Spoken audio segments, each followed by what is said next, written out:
Hi everyone, welcome back to another episode of Bitesized Learning. Today we're going to be speaking about cellulitis. My name's Hannah, I'm the ward manager of Jasmine Ward, which is the older adult acute ward at Tolworth Hospital. So, what actually is cellulitis?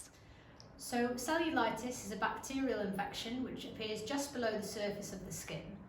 The bacteria can infect deeper layers of the skin if it's broken, cut or cracked. So Hannah, could you please tell us about the signs and symptoms of cellulitis?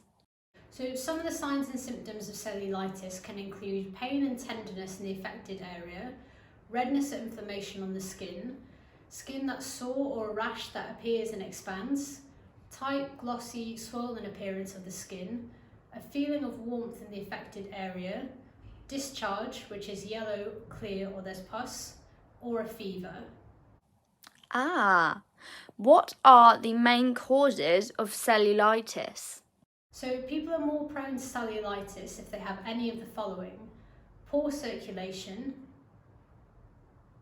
having a wound from surgery, have difficulty with mobility, have a weakened immune system due to diabetes or chemotherapy treatment, if they suffer from pressure sores, if they've previously had cellulitis, or if they have broken, cut or dry skin. And what are some of the things that staff on the ward can do to help manage this? If a patient appears to have cellulitis, then one way to check if a rash is spreading is to draw around the edges of it with a pen and note the date. It's vital to have the patient's consent to do this. It's also important to encourage the patient to rest, especially if they are mobile due to a deterioration in their mental health. Raise the affected limb higher than the heart to reduce any swelling. Continue with clinical observations like vital signs, and then inform a doctor if you have more concerns. If a patient begins to experience deteriorating symptoms with one or more of the following, then they will require urgent medical attention.